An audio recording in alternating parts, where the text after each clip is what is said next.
오늘 진짜 정신이 없네요. 오늘 부천은 비가 왔어요. 그래서 오늘 제 별명 비사이로 막 갑니다. 진짜 차 막 밟으면서 온 것 같아요. 정신없이 밟으면서 왔는데도 드시네요. 보니까. 아, 식사는 못했죠. 그래도 빨리 오고 싶은 마음이 더 컸습니다. 감사한 게 오늘 부천에서 그 교회가 어떤 형식으로 모인 거냐면은 10월 27일 연합예배 준비하면서 성도들에게 이 차별금지법과 동성애 문제를 좀 알려주기를 원하셔서 이 자리를 마련해 주셨어요. 근데 부천이라는 지역이 사실 부담이 좀 큽니다. 부천이란 지역 특색이 아무래도 차별금지법 반대랑은 조금 거리가 있어요, 원래. 그래서 오늘 좀 마음에 좀 부담감이 있었는데 다행히 모든 성도님들이 성경 이야기니까 성경적으로 반대할 건 반대한 거니까 함께 한마음 한뜻으로 힘 모아주시고 기도해 주셔서 또 그 교회에서도 함께 좋은 시간 보내고 온 것 같아요. 10월 27일 연합 예배를 두고 참 요즘에 좀 말이 제가 과감하게 좀 과하게 나면 죄송합니다. 쓸데없는 말이 너무 많습니다. 특히 좀 조용히 좀 계셨으면 좋겠는데 10월 27일 연합 예배에 대하여서 동성혼 동성애 합법화에 대한 문제 때문에 우리가 모이는 목적이 크잖아요. 이거는 어떤 뭐 대통령 탄핵이나 이런 사안이 아니고 법안적으로 우리가 그 동성 커플에게 건강보험 피부양자 자격 인정 때문에 그 사건이 하나의 불쏘시개가 되어서 그거를 놓고 우리가 동성혼 동성애 합법화를 막고자 함께 기도하는 날로 모이는 거란 말이에요. 근데 이 행사 자체가 첫 목적이 그거였고 그걸로 인해서 우리 성도들이 나가는 건데 윗선에서는 뭐 정치적으로 사용하실지도 모르죠. 근데 나가는 성도들이 정치적인 이유 때문에 나가는 건 아니란 말이에요.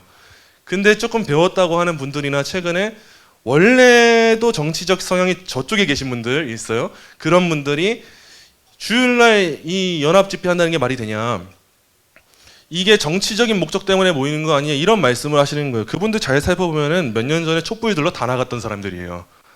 그러니까 사실은 이 집회의 목적과 의미가 정치적인 용도로 사용되냐 마냐에 대한 문제를 지적하고 싶었던 게 아니라 대부분 그런 분들이 자기 정치 성향에 의하여서 이런 표현을 할 때가 정말 많다는 사실을 여러분이 아셔야 되고, 우리가 바라고 원할 것은 단순히 정치적으로 이 문제가 사용되지 않기를, 한국교회가 진짜 회개하는 시간 낼 수 있기를 바라는 마음으로 우리는 기도를 해야 되는 겁니다.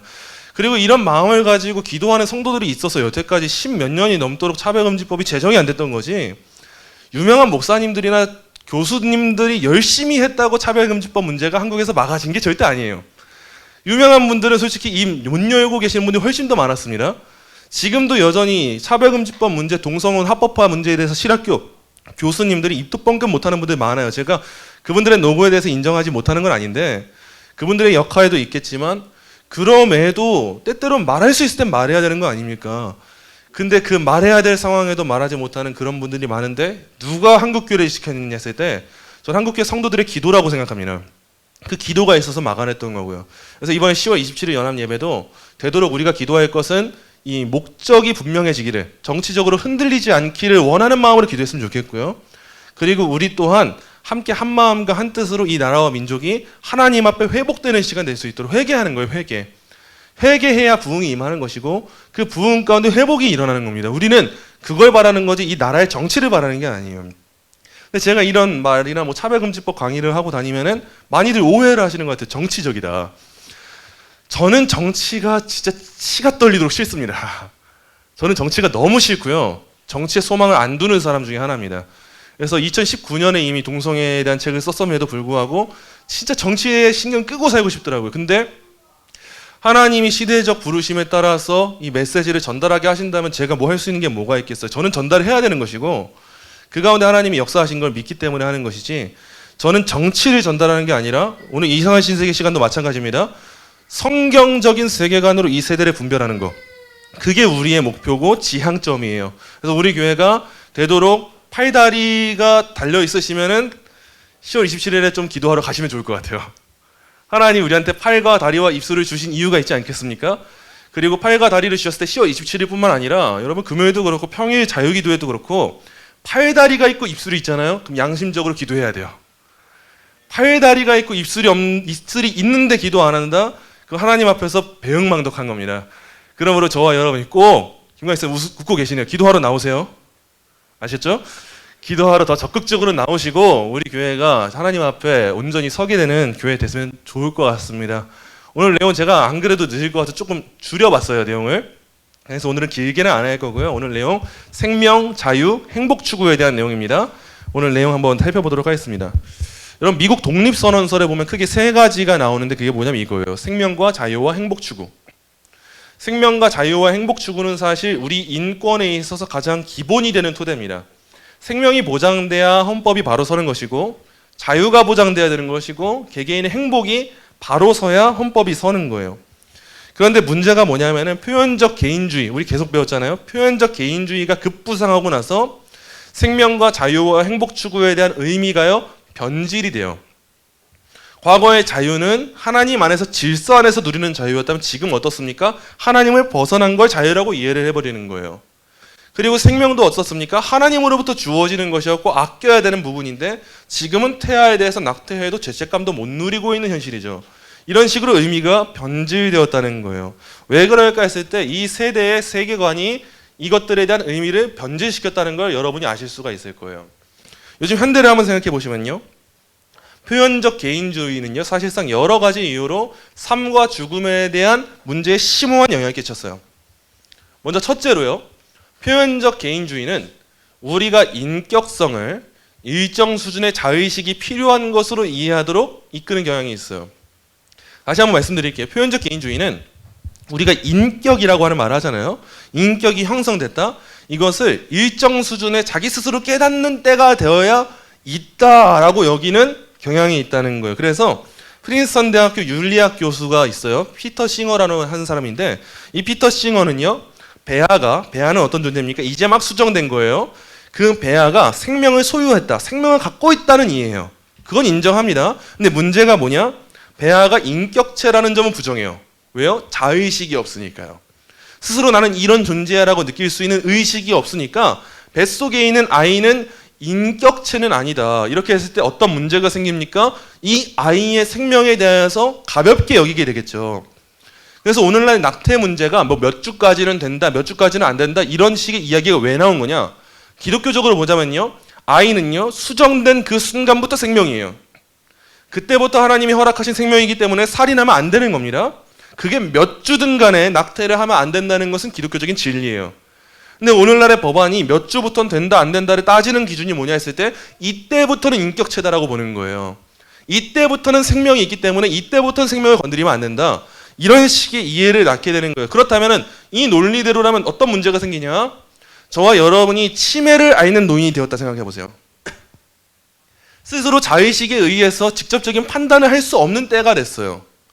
내가 어떤 존재인지 내가 어떻게 살아가야 되는지 인식이 안 되고 마비가 된 거예요. 그러면 그때 그 사람은 생명이 없는 사람이 되어버리는 거예요. 그래서 그 사람에 대하여서 어떻게 하면 됩니까? 합법적으로 안락사를 시키는 거죠. 그 안락사가 어떻게 만들어지겠냐? 지금 유럽을 보면 이해가 됩니다. 자살 캡슐이 나왔어요. 자살 캡슐에 들어가서 죽은 사람이 처음으로 최근에 나왔습니다. 그냥 버튼 누르면 5분 안에 자연스럽게 죽게 된다는 거예요. 여러분 이제 나이가 먹고 노인이 되어서 치매가 와가지고 난 이제 정신이 분명하지 못하니까 자식들한테 패끼치기 전에 그렇게 죽어야겠다라고 하는 사람 안 나오겠습니까? 충분히 나올 수 있다는 거예요. 근데 그때 사회가 도덕적인 문제점을 깨닫지 못하는 이유가 뭐냐? 자의식이 분명하지 못하면 자기 의식을 표현하지 못하면 그 사람은 생명이 없다라고 이해하는 때가 되었다는 거예요. 둘째, 표현적 개인주의의 세계에서는요. 생명과 죽음의 윤리가 어떻게 되냐? 공리주의의 형태를 기본으로 하는 경향이 있어요. 공리주의가 뭐냐면 최대 다수의 최대 행복이에요. 최대 다수가 행복받을 수 있다면 어떤 일이든 다 할 수 있는 거예요. 다수자의 행복을 위해서 소수자는 무시돼도 된다는 것이 일반적인 공리주의의 철학의 원칙이에요. 예를 들면 그런 거죠. 아이가 임신을 했는데 뱃속에 다운 증후군 아이가 있는 거예요. 선천적인 기형아가 뱃속에 있는 거예요. 그때 선천적인 기형아가 있을 때 앞으로 태어난다면 어떻게 되겠습니까? 부모의 행복이 영향을 받는다고 생각하는 거예요. 그래서 앞으로는 부모가 행복하지 못할 것이고 가정의 경제가 무너질 것이고 그렇다면 굉장히 부정적인 역할을 감당하겠구나라고 하면서 그 기형아들에 한해서는 낙태가 가능하게 된다는 거죠. 여러분 이게 다 표현적 개인주의의 공리주의에서 영향을 받은 사상이에요. 행복하기만 하면 된다. 그 행복 때문에 한 생명이 죽는다는 건 이해하지 못하고 낙태나 안락사나 모든 것이 정당화가 될 수도 있다는 거죠. 이런 경우에 인격체가 없는 경우죠. 뱃속에 있는 장애를 가진 태아는요. 오늘날 이런 공리주의의 논리가 서구에 있는 자살 협조 이런 것들과 함께 가고 합법적 살인으로 가는 문을 열게 된 거예요. 여러분, 성혁명의 속도가 많은 사람들한테 충격을 주고 있어요. 너무 급진적이어서. 근데 최근에 발생한 진짜 기이하고 걱정스러운 발전이 뭐냐? 그동안 그토록 자명한 선으로 여겨졌던 것들이 그러한 표현과 종교의 자유가 서구 사회에서 더 급하게 무너졌다는 거예요. 예를 하나 보여드릴게요. 실제로 이런 입장이 언제 나타나냐? 2013년이에요. 미국에서. 2013년이면 11년이 됐네요. 11년. 우리한테 한참 전이죠. 2013년 미 연방정부 대윈저 대법원 사건이라는 게 있었어요. 사건의 배경은 이렇습니다. 1996년에 빌 클린턴 대통령이 법률로요, 결혼보호법이라는 것을 승인했어요. 근데 이때 어떤 법이었냐? 결혼의 정의에서요, 동성 배우자의 관계를 배제했어요. 완전 버렸어요. 왜냐? 당연한 거 아닙니까? 남자와 여자의 관계만 결혼으로 인정할 수 있다 법적으로 논하는 건요, 일반적인 상식이니까요. 1996년에 그런 결정을 내렸던 거는 상식적인 일이에요. 근데 에디스 윈저라고 하는 여성이요, 결혼보호법에 소송을 제기해요. 이의를 제기해요. 2007년에 이 윈저는요, 캐나다 온타리오주에서 동성 배우자인 테아 스파이어와 결혼을 했습니다. 캐나다는 이미 열려버린 나라예요. 여러분, 두 사람은요, 미국 뉴욕주에 살았는데 2009년 스파이어가 죽자 윈저는 법적으로 승인된 배우자에게 주어지는 연방 부동산세 면제를 요구합니다. 미국에서는 법적으로 부부관계가 인정 안 되는데 캐나다에서 인정받아놓고 미국에 와가지고 인정해달라고 요구하는 거예요. 부부로서의 혜택을요. 그러자면 이제 결혼보호법 사망에 따라서 이 요구가 어떻게 되겠어요? 당연히 기각되는 건 상식이죠. 법이 서 있으니까. 우리나라에 무슬림들이 왔는데 우리나라 와가지고 무슬림들의 법대로 해주세요라고 하는 건 말이 됩니까? 당연히 안 되는 거예요. 이건 상식이에요. 캐나다에서 하는 건 이해가 되죠? 근데 미국에 와가지고 그거 해달라는 건 이해가 안 되는 거니까 법적으로 이걸 기각해버린 거예요. 그러자 윈저가 소송을 제기하는 거예요. 윈저의 주장이 뭐였냐? 2012년 지방법원과 상소심 법원에서 받아들여집니다. 사실 이렇게 떼법을 하고 감정적 호소했을 때 표현적 개인주의의 사회에서는 법이 결국 받아들여져요. 소수자라고. 이 사건이 어떻게 되냐? 대법원에 계류되고요. 5대4의 다수 의견으로 3항이 헌법에 위배된다 결정한 거예요. 이 빌 클린턴 대통령이 만들었던 결혼보호법이 헌법에 위배된다, 잘못 만들어진 법이다라고 하는 결정을 대법원이 내리게 되는 거예요. 그러니까 어떻게 됩니까? 결국에는 동성 결혼에 대한 반대는 혐오 표현이다라고 하는 대책을 대법원이 입장 표명을 한 거예요. 우리나라 문제랑 별개라고 생각하십니까?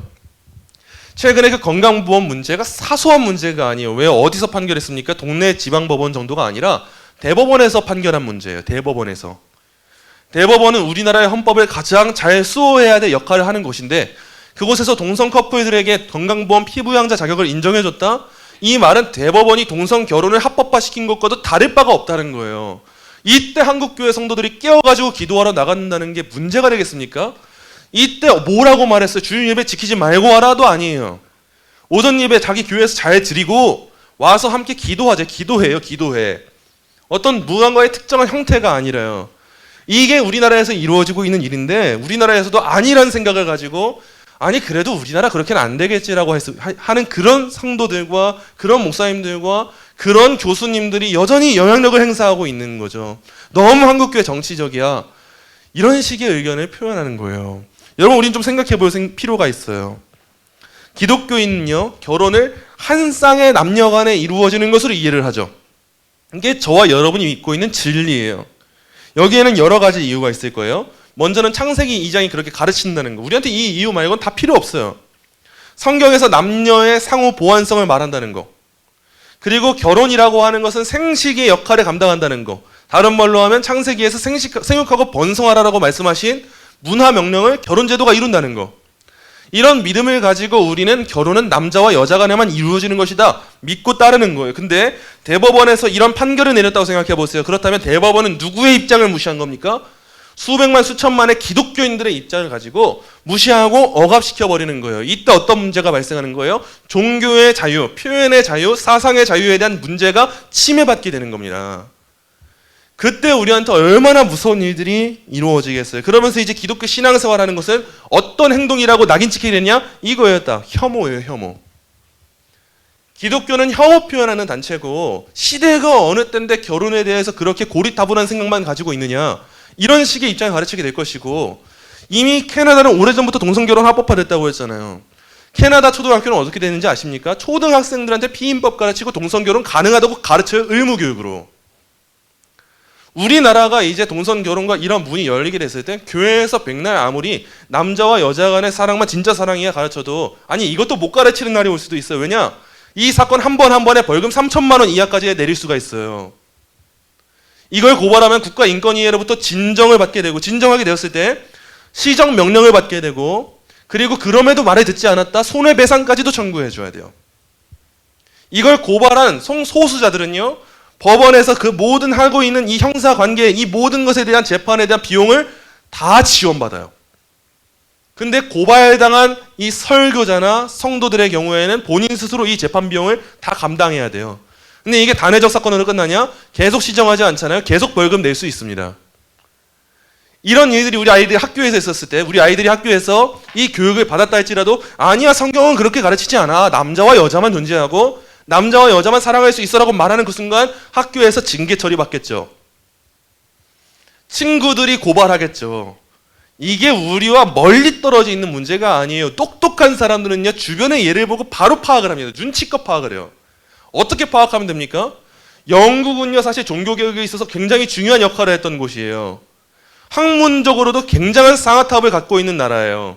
영국의 명문대가 얼마나 많습니까? 그 종교개혁의 발원지고 학문성이 대단해요. 지금도 영국의 신학은요 학문성이 대단합니다. 근데 지금 그 신학의 학문성이 하나님 영광을 향하는 게 아니라 자기들의 바벨탑을 향해서 나아가고 있다는 사실을 우리가 배워야 돼요. 영국의 교회가 무너졌단 말이에요. 왜 이런 일이 가능해졌을까요? 과거에는 우리나라에도 미국에서 유학하고 영국에서 유학 갔다 오면은 목사님들이 똑똑하시다 했어요. 근데 지금은 똑똑한 분들 물론 있어요. 근데 오히려 신학이 변질돼가지고 깨어있다 말하면서 성경과 반대되는 가르침, 동성애는 죄가 아니다라고 가르치는 그 대부분의 사람들이 독일과 영국과 미국 등에서 배워와가지고 그걸 말하고 있는 거예요. 여러분 이런 현실이라는 사실을 알아야 우리는 이런 예시를 보면서 왜 그 나라들이 그렇게 됐을까? 왜 그 나라들이 그렇게 됐을까를 우리가 파악한다면은 아, 그 나라에 있었던 법률이 제정됐을 때 영국을 대표하자면 평등법이 제정되었을 때 이름만 들으면 좋죠. 평등법, 공공질서법. 근데 그 법들 안에 뭐가 있냐? 세부 조항으로 동성애 차별 금지 조항들이 있어요. 오늘도 이따가 우리 부모교육 시간에 이걸 배울 겁니다. 부모교육 시간에 차별금지법에 대해서 배울 거예요. 못 들으시는 분들도 아쉬워하지 않으셔도 돼요. 영상도 찍을 거고요. 강의에 없는 원고도 그대로 올려드릴게요. 한번 천천히 한번 읽어보세요. 실제 사례를 보시면서요. 그렇게 아름답지 않은 그 현실들이 미국과 영국을 비롯한 그 온 유럽에 있었고 지금 어떻습니까? 상황이 역전됐죠. 과거에는 한국으로 선교사들을 보냈던 나라들이었어요. 근데 이제는 어떻게 됐습니까? 오히려 한국이 선교사를 파송해야 되는 입장이에요. 한국이 이젠 복음을 전파하러 가야 되는 거예요. 이런 현실이 왜 이렇게 되었을까? 우리는 깨어 있어서 알게 돼야 되는 거예요. 이런 법안과 이런 법적 문제가 왜 생겼냐? 개인의 심리에 권한을 주었거든요. 윈저의 주장이 왜 받아들여졌냐? 법에도 맞지도 않는데 지방법원과 상수심 법원에서 보기에 윈저의 그 성적 지향과 가치관에 받아들여져야 된다. 표현적 개인주의를 받아들여줘야 된다라고 하는 이해가 있었던 거예요. 여러분 이런 현대의 심리적인 정체성 구성 이런 것들은요 쭉 올라가는 거예요. 어디로 올라가냐? 이런 것들이죠. 우리 시대는요 자신이 생각하는 것, 자신이 느끼는 것, 자신이 욕망하는 것을 가로막는 모든 것을 어떻게 이해하냐?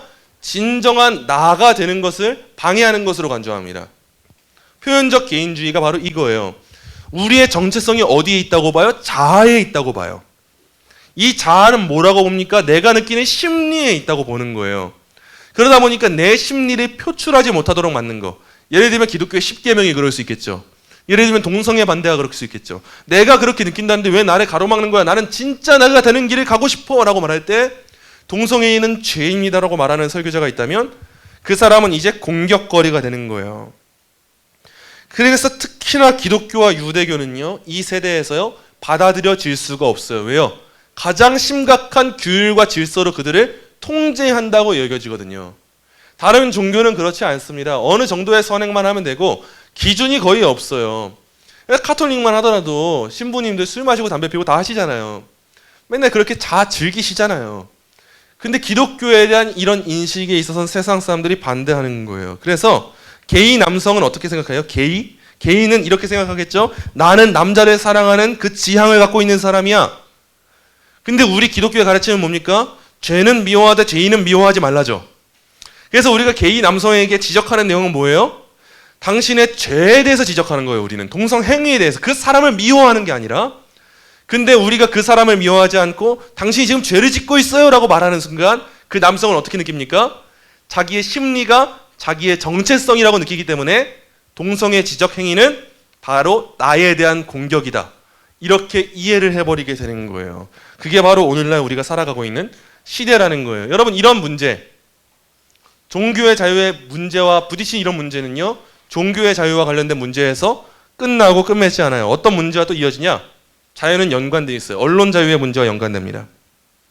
종교의 자유에 대한 이 도전은요, 하나의 구체적인 사례일 뿐이고요, 더 나아가요. 여러분, 미국 수정헌법 1조는요, 매우 다양한 견해의 공개적 표현에 대하여서 자유를 가지고 있어요. 보호하고 있어요. 예컨대 이런 거죠. 이 표현의 자유는 매우 중요하기 때문에 제가 낙태에 대한 누군가의 견해를 불쾌해할 수 있습니다. 예를 들면 저는 최근에 36주, 37주 그 산모가 낙태한 브이로그 찍어 올린 거 굉장히 불쾌했어요. 그 생명에 대해서 얼마나 값없이 느끼는 건지 정말 불쾌했어요. 근데 이런 견해가요, 즉각적으로 폭력을 선동하려는 의도로 표명되는 것이 아니라, 그것이 아니라면 이 견해를 표명하는 것 자체는 문제가 되지 않아요. 표현의 자유 안에서. 제가 그걸 보면서 굉장히 불쾌했습니다 말하는 게 우리 사회에서 문제가 안 되죠. 왜냐하면 제가 어떤 선동을 한 것도 아니고요, 폭력적으로 그 사람 찾아가가지고 당신 제정신이야 한 것도 아니잖아요. 저는 그 사람의 행동에 대해서 정확하게 비판할 수 있는 자유가 있어요. 이게 헌법에서 보장하고 있는 표현의 자유예요. 그런데 폭력이라고 하는 것이 과거에는 물리적이었단 말이에요. 손으로 때리는 거. 근데 이제 시대가 바뀌었어요. 이제는 어디에 초점을 두냐? 심리에 초점을 둬요. 그래서 폭력이 단순히 물질적인 폭력이 아니라 심리에 대한 표현, 폭력으로 이해가 바뀌었을 때 모든 것은 다 달라지게 돼요. 이제 저는 낙태에 대한 반대 표현도 못해요. 왜요? 폭력이니까요. 그 사람의 심리에 대해서. 여러분, 프랑크푸르트 학파의 회원인 헤르베르트 마르쿠제라고 하는 사람이 있어요. 이 마르쿠제는 우리가 흔히 프로이트의 제자라고 이해하면 되고 마르크스와 함께 결합된 인물이라고 이해하시면 됩니다. 그래서 이 마르쿠제는요, 라이의 경우와 마찬가지로 사람들이 혁명적 자의식을 발전시키지 않고 자기를 표현한다는 거죠. 전통에 얽매이지 않고 현 상태를 받아들이도록 속아 넘어가는 일이 종종 발생하는 이유에 관심이 있었어요. 사람들이 다 선동됐다는 거예요. 가스라이팅 당했다는 거예요. 그리고 그 답을 어디서 찾았냐? 언론에서 찾습니다. 주로 이런 막시즘에 빠진 사람은 다 남 탓하기 바쁘기 때문에 시스템에서 원인을 찾아요. 아버지 때문에 내가 이렇게 됐고, 어머니 때문에 이렇게 됐고, 나라 때문에 이렇게 됐고, 언론 때문에 내가 이렇게 됐다, 이런 식의 이해를 하는 거예요. 그래서 사람들이 왜 사회를 바꾸고 있지 못할까? 왜 혁명적인 전통에서 벗어나는 그 의식을 실현시키지 못할까 했을 때 마르쿠제가 언론 때문이다, 언론이 사람들을 다 가스라이팅 해버렸다, 이렇게 이해하고 이런 말을 했어요. 관용이 주로 억압적 사회의 보호와 보전에 기여할 때, 관용이 자유와 같은 의미죠. 관용이 반대를 무력화하고 사람을 더 나은 형태의 삶과 차단하는 역할을 할 때 관용은 왜곡된다. 자유의 이름으로 사람들을 막 선동하고 있다는 거예요, 오히려. 그리고 이 왜곡이 개인의 마음과 의식과 필요에서 시작될 때, 개인이 자신의 예속을 경험할 수 있기 전에 타율적 이해관계에 따라 장악될 때, 자신의 비인간화에 반발하려는 노력은 입구, 곧 허위의식의 형태를 갖추는, 더 정확히 말하면 조직적으로 형성되는 곳에서 시작되어야 한다. 어려운 말이죠. 이제부터 보시면 됩니다. 다시 말해 그 노력은 허위의식을 부양하는 말과 심상을 중단하는 것으로 시작해야 된다. 이 일을 언론이 한다는 거예요. 허위의식과 막 부양하는 그 심상. 이것이 검열이며 심지어 사전 검열인 것은 분명하지만 자유 언론에 침투하는 어느 정도 감춰진 검열을 공개적으로 겨냥한다. 왜 사람들이 자유로운 사회 가운데 자유롭게 살고 있지 못하는가 했을 때 마르쿠제가 어려운 말을 쭉 하죠. 이런 사람들은 철학자니까. 근데 쉽게 말하면 이런 거예요. 사람들이 왜 그렇게 못 사냐? 이미 언론이 자유로운 것처럼 보이지만 절대 자유롭지 않은 상황에서 우리들을 검열하고 있다라고 이해하는 거예요. 그래서 아주 통제된 지식을 우리한테 주고 마치 엄청 자유로운 것 같은 인상을 주면서 우리들을 다 가스라이팅 해버리고 있다. 이렇게 사회를 이해했던 게 마르쿠제예요. 여러분, 그래서 사람들을 바라보는 이 마르쿠제의 이 사상은요, 사실상 모든 것에 대해서 언론 개혁을 외치는 입장과 일치하게 하죠. 저 오늘날 사회에서 정말 우려스러운 건 뭐냐면 뭐든 다 개혁을 하려고 해요. 근데 그 개혁이란 말이 그런 말이 절대 아니거든요. 원래 개혁은 그런 식이 아닌데 요즘엔 다 그 선동에 의해서 개혁이 아닌 혁명을 막 일으키려고 하는 거예요. 그래서 뭐만 하면 정권개혁, 언론개혁, 검찰개혁, 이러다 뭐 동네개혁, 교회개혁 다 나오겠어요. 교회개혁은 이미 오래전부터 있었어요. 뭐만 하면 개혁이라는 말 갖다 붙이면서 다들 우리 가스라이팅 했고 무지한 국민들 이렇게 만들었다라고 하는데, 무지한 국민들 그렇게 만드는 거 그렇게 쉬운 일은 아니에요. 법이 서 있을 때. 법을 바꾸고 나면 좀 더 쉬워지긴 하지만 법이 있을 때 쉬운 일은 아닙니다. 성경을 바꾸고 나면 교회 안에서 사람들이 가스라이팅 하는 거 쉽죠. 근데 성경을 바꾸지 않고 신학을 바꾸지 않으면 가스라이팅 하는 거 쉽지가 않아요.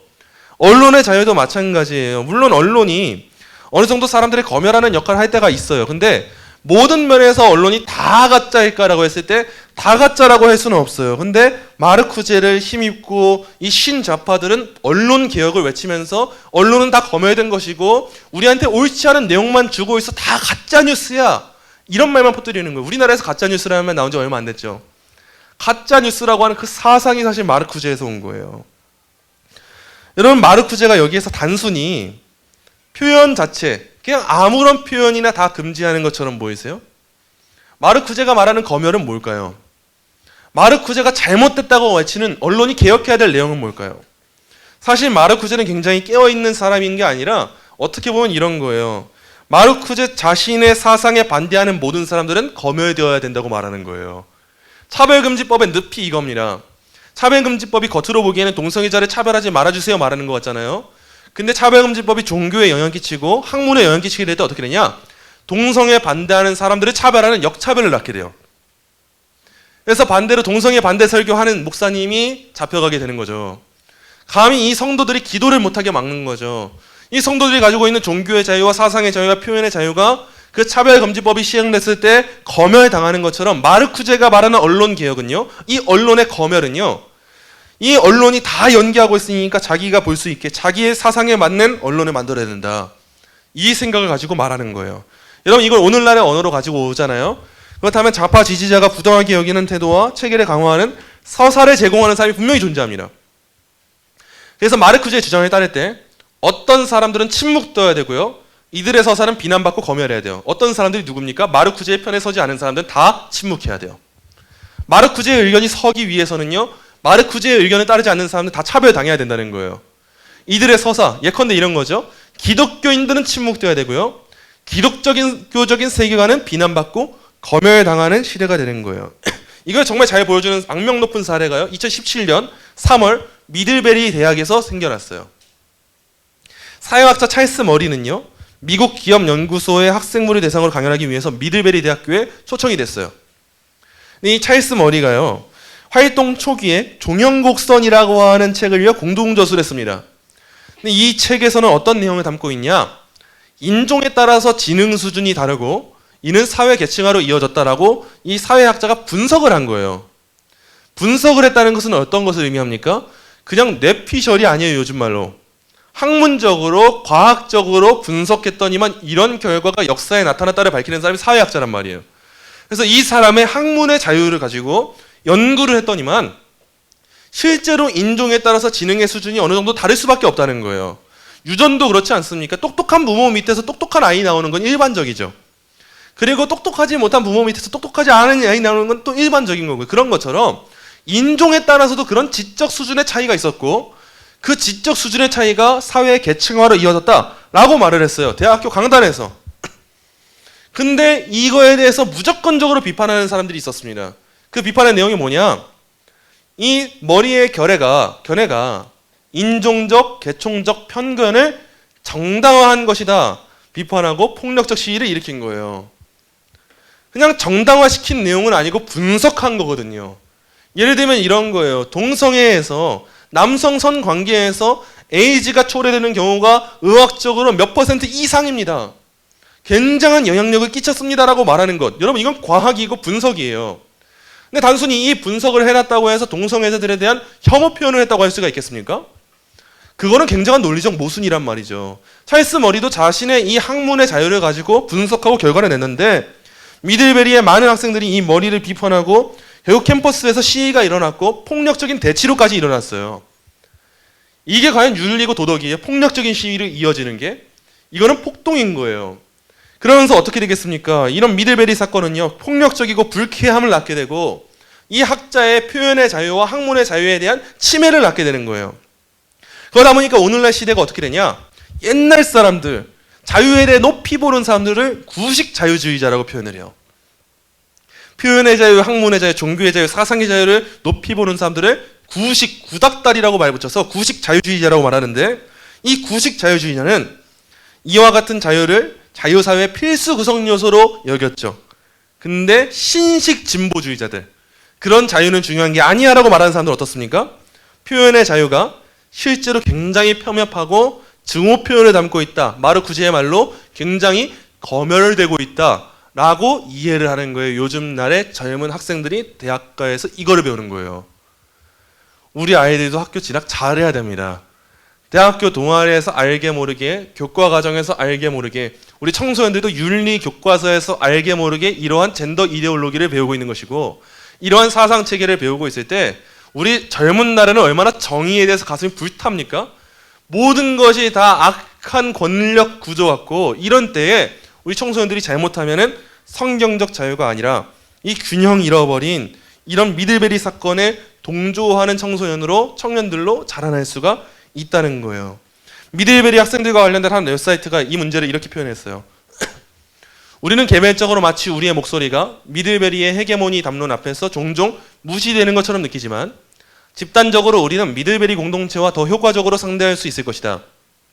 우리는 급진적이고 인종차별에 반대하고 성차별에 반대하고 계급차별에 반대하고 장애인 차별에 반대하고 동성애 혐오증에 반대하는 그리고 또한 모든 형태의 압제, 완강히 반대하는 단체로서 미들베리에 존재하는 구조적으로 보수적인 자유주의 체계를 배격한다. 여기서 말하는 구조적인 보수주의가 뭡니까, 여러분? 남자와 여자 간의 차이를 말하고 질서를 말하는 사람들이 이렇게 표현해버리는 거예요. 전통은 다 타파해야 될 거예요. 마르크스가 그랬던 것처럼. 위계 구조는 무조건적으로 나쁜 거예요. 권위주의가 나쁜 거지 권위가 나쁜 건 아니란 말이에요. 근데 이 미들베리 학생들은 이런 거에 다 보수적인 자유주의 체계를 배격한다라고 말하는 거예요. 그리고 우리가 단체를 결성하게 된 배후에는 많은 이유가 있겠지만 두드러진 이유는 캠퍼스 대회 안에서 느끼는 소외감이다. 소외 많이 들어보셨죠? 마르크스의 핵심이 뭐라고 했습니까? 소외라고 했어요. 소외. 이 소외가 경제적 소외를 말했던 게 마르크스였죠. 근데 이걸 정치적으로 왔을 때 프로이트와 비렐름 라이 같은 사람들이 그렇게 줄기장창 사용하는 개념이 소외감이에요. 소외감. 내가 차별당했어요. 내가 소수자예요. 차별당했단 말이에요. 이런 거죠. 그러다 보니까 어떻게 됩니까? 캠퍼스에서 소위 사상의 자유시장은 일종의 환영으로서 무슨 말하는 거예요? 검열이라는 거예요. 가짜라는 거예요. 하나의 강력한 이념을 뒷받침하기 위해서만 존재하는 것이다. 이 나라의 모든 시스템은 사실상 권위주의적인 모습을 보여주기 위한 거다. 다 가부장제다. 다 이 부르주아 계층을 위한 것이다. 이런 식으로 사회를 바라보니까 늘 배가 아프고 늘 안이 꼽고 모든 것을 꼬인 생각으로 바라보는 그 오늘날의 일이 펼쳐지는 거예요. 그러다 보니까 오늘날 다 어디 주목해요? 피해자성. 누가 억울한 일 당했다더라 하면 영웅이 돼버려요. 그 사람이 실수해서 억울한 일 당했어요. 실수한 건 억울한 일도 아니죠. 처벌당했어요. 근데 이제는 처벌당한 사람의 편을 들어주고 있는 거예요. 여러분 마지막 문장 주목해 보세요. 캠퍼스에서 표현의 자유는요. 추론상 인종차별주의, 성차별주의, 계급차별주의, 동성애 혐오증 같은 어느 특정 이념의 강화와 유지와 동일시돼요. 미들베리 사건은 폭력 장면으로 뉴스 기사의 표절에 장식했단 말이에요. 이제는 모든 것이 이해되지 않는 이상한 신세계가 됐어요. 진짜로. 학교에서 가르쳐야 될 거는 가르치지 않고 가르치지 않아야 될 것만 가르치는 시대가 됐어요. 고등교육 교과 과정의 변화도 몇 년 사이에 굉장히 급진적으로 지속됩니다.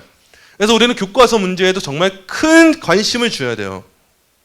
여러분 하버드 대학교 역사학과 웹사이트를 한번 들어가 보세요. 종종. 조금만 살펴봐도요. 종교개혁이나 르네상스처럼 과거 역사에서 중요했던 과목은 이제 사라졌어요. 역사학과가요. 그리고 어떤 것에 대한 관심이 늘고 과목이 늘었냐? 이런 거예요. 외설물, 페미니즘, 식민주의 폭력, 이런 교과가 역사학과에 늘어나는 거예요. 이 세계를 페미니즘으로 이해하고 외설물로 성혁명으로 이해하는 거죠. 그리고 다 식민주의 시대로 보는 거예요. 모든 것을. 여러분, 칼 트루먼이 이 이상한 신세계, 우리 그 핵심 주교지잖아요. 이 책을 쓰게 될 때 그 당시에도 어떤 일이 일어나냐? 옥스퍼드 대학교는요, 음악 교과 과정이 백인 유럽 작곡가와 장르에 지나치게 편중되어 있다 생각하면서 개정 요구를 검토하는 중이었다고 해요. 그냥 백인들이 노래를 많이 썼어요. 근데 백인들이 했다고 하면 무조건 뒤집어지는 거예요. 왜 백인 것만 배워야 됩니까? 백인들이 썼는데 어떡하자고요?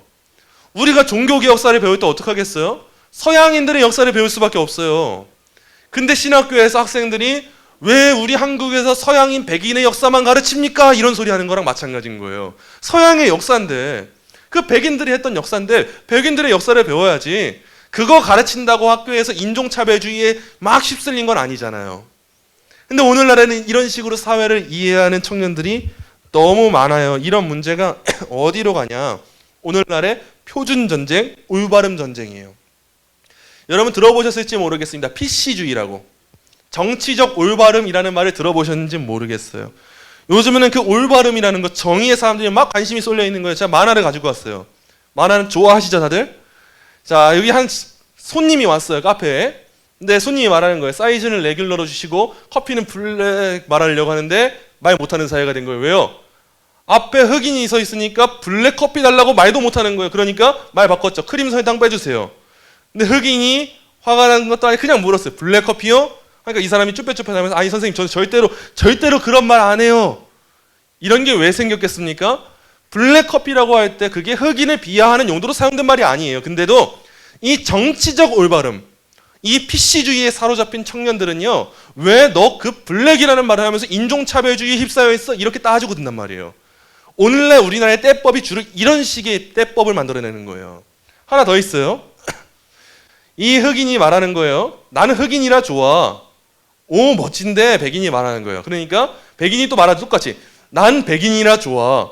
흑인이 뭐라고 말해요? 인종차별주의자. 오늘날 사회 흐름이 어떻게 가는지 아시겠습니까? 우리는 그냥 아무렇지도 않게 교회에서 성경에서 남성과 여성의 역할을 가르친다고 할지라도 우리가 가르치는 가르침에 대하여서 그게 정치적으로 올바른 게 맞습니까? 라고 하는 사회에 물타는 흐름이 있단 말이에요. 그러면서 마치 동성애자들을 옹호해주고 그들의 인권을 배려해주고 그들을 소수자라고 지칭해줘야 정의롭다 여기는 사회가 오늘날이 된 거예요. 여러분, 이제는 솔직히 말해서 성소수자라고 하는 말 좀 뗐으면 좋겠어요. 과거에는 성소수자로서 많은 피해를 봤을 수 있어요. 근데 오늘날은 이제 상황이 역전이 됐어요. 소수자가 권력자가 됐는데 언제까지 소수자입니까? 이제는 사회에서 우리 어린아이들 학교 다니면서 나는 동성애 반대 SNS에 올릴 수나 있겠어요? 집단 린치 당할 텐데. 이제 우리가 직장에서 이러한 가치관에 대해서 말할 때, 결혼 전에 문란한 성관계 하면 안 된다 말할 때, 저 구닥다리 사상 가진 사람이라는 평가를 받을 텐데 말할 수가 있겠냐는 거예요. 이런 식의 사회가 오늘날의 사회가 되었고, 기존의 법 질서는 중요하지 않고 개인의 자유만을 중요시 여기는 그 시대가 오늘날 정치적 올바름, 이 PC주의 사상의 힘을 입어서 오늘날까지 오게 되었다는 거예요. 뭐 이런 다양한 예도 있죠. 왜 여성 임금만 낮냐 하는 문제도 그렇고요. 왜 여성 임금만 낮냐 했을 때 일반적으로 사회 통계를 보면요, 여성들이 주부로서 노동을 해야 될 때가 많아요. 그러면서 가정을 돌봐야 될 때가 많다 보니까 일반적으로 그 평균 임금치를 생각했을 때 노동시간이 적어서 임금치가 적은 그런 사회 통계 흐름이 있어요. 근데 이런 상황과 문맥은 보지 않고 왜 여자만 차별하냐고요? 이런 문제가 발생하는 거죠. 이런 식의 정치적 올바름에 여러분 이제 선동 당하시면 안 됩니다. 사회 흐름 보시면서 뭐가 진짜 정의인가? 어떤 이름으로 자유를 빼앗는가? 그래서 이제 우리 기초 임금에 대해서도 생각을 많이 해보셔야 돼요. 무조건적으로 임금 상승되는 게 다 좋은 건가? 나라에서 포퓰리즘 정책으로 우리 국민들에게 많은 돈을 주는 건 다 옳은 건가? 과연 나라는 누구에게 복지를 해야 되는 건가? 과연 나라는 누구에게 세금을 부과해야 되는 것인가? 이런 것에 있어서 우리가 선동당하지 않고 괜히 그 기생충 영화 같은 선동당하지 마세요, 제발.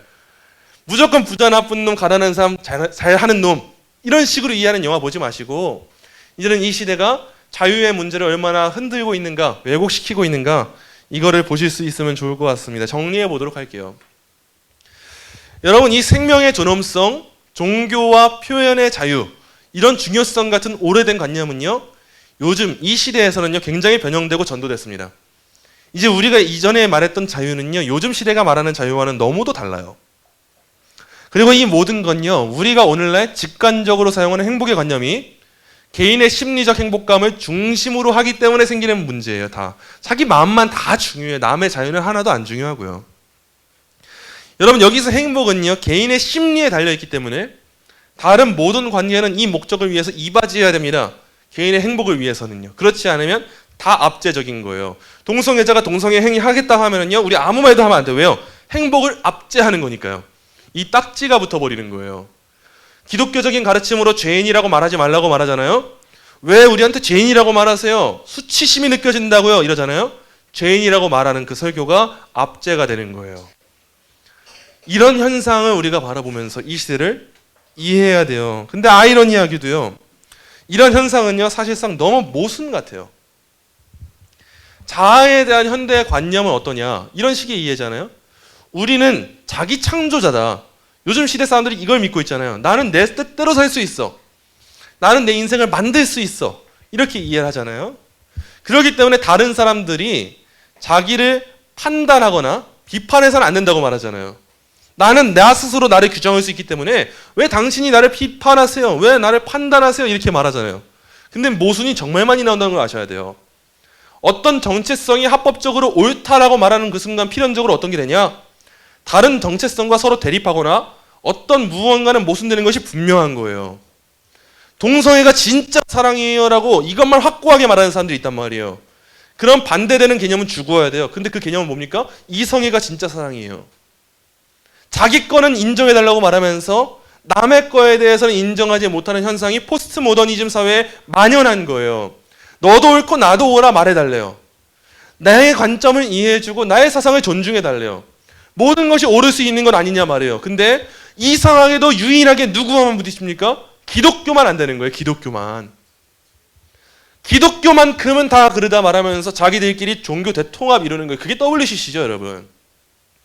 WCC에 가입한 그 교회가 거기에서 행세하고 있는 설교자들이 저는 설교자라고 생각 안 합니다. 종교다원주의에 빠져있는 사람들 전 그리스도인이라 생각 안 합니다. 그리스도인은 오직 한 길만 가는 사람들인데 여러 길 가운데 구원으로 가는 길이 있다라고 말하는 사람들, 그들과 어울릴 수 있는 사람이라면 그들은 기독교인이 아닌 거예요. 그들은 우리를 혐오할 거예요. 우리는 절대적인 신이 있다고 말하고 구원은 유일한 한 길이라고 말하니까 그들은 우리를 혐오한단 말이죠. 그러나 우리는 그래도 우리가 가야 할 길에 꿋꿋이 가야 되는 거예요. 예를 들면 이런 거죠. 전통적인 기독교인의 존재는요 누구한테 위협이 됩니까? 트랜스젠더에게 위협이 돼요. 그리고 서구 문명을 가르치는 사람은요 식민주의 과거를 부인함으로써 자기 정체성을 만들어내는 사람, 이렇게 부딪히게 되겠죠. 이렇게 부딪히는 거에 대한 생각 안 하고 그냥 막 떼쓰기만 하는 거예요. 그렇다면은 누구의 정체성이 옳다고 말할까요? 누가 합법적이라고 말할까요? 누구를 금지하고 누구를 불법화하고 배척해야 될지 누군가는 분명 결정해야 된단 말이에요. 동성애 합법화를 말하잖아요. 그럼 그 사람들이 법의 지휘관이 되어야 돼요.